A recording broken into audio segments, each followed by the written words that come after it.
कहानी की शुरुआत में हमें फ्यूरी किंगडम के बारे में बताया जाता है और जादू और वहाँ के लोगों के बीच के संबंध के बारे में दिखाया जाता है।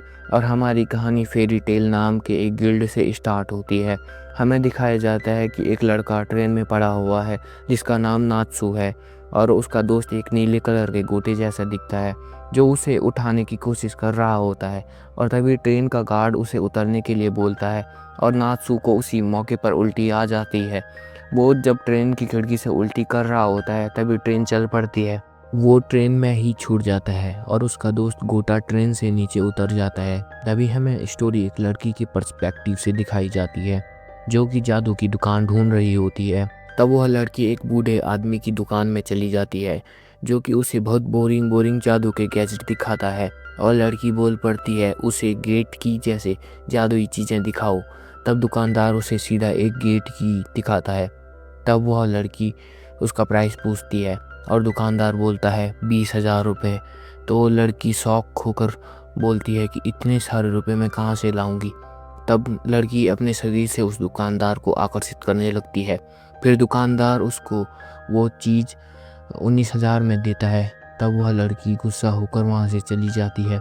तब उसके रास्ते में एक भीड़ दिखाई देती है और वह लड़की किसी के मुंह से सुनती है कि सलामांदर नाम का एक जादूगर वहाँ आया है। हम देखते हैं कि यह जादूगर लड़कियों के बीच बहुत फेमस है।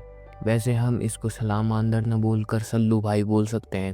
तब हम देखते हैं कि हमारा मेन कैरेक्टर नात्सू और उसका दोस्त गोटा भी इस बात को सुन लेते हैं। उन्हें लगता है कि वो जिस सल्लू को ढूंढ रहे हैं वह उनके सामने है। वो भीड़ के बीच जाकर उसे देखते हैं पर बदकिस्मती से वो नहीं होता है।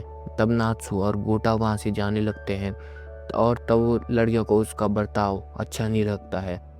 तब वहीं लड़कियां आकर उन्हें पीटने लगती है।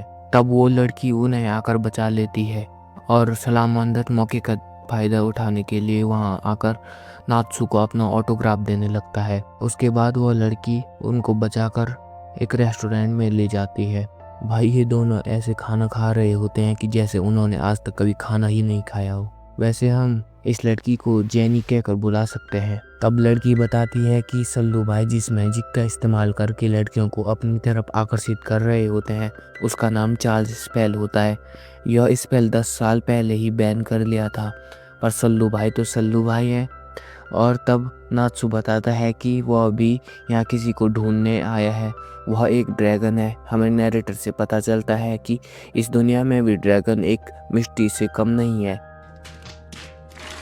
तब जेनी शौक होकर वहां से चली जाती है और तब पीछे से नात्सू और गोटा बहुत फनी वे में उसका शुक्रिया अदा करते हैं और उसको सल्लू भाई को ऑटोग्राफ देते हैं। तब जेनी एक पार्क में बैठकर शॉर्ट नोवेल पढ़ रही होती है पर भाई ये तो किसी भी एंगल से शॉर्ट नोवेल नहीं लग रही है।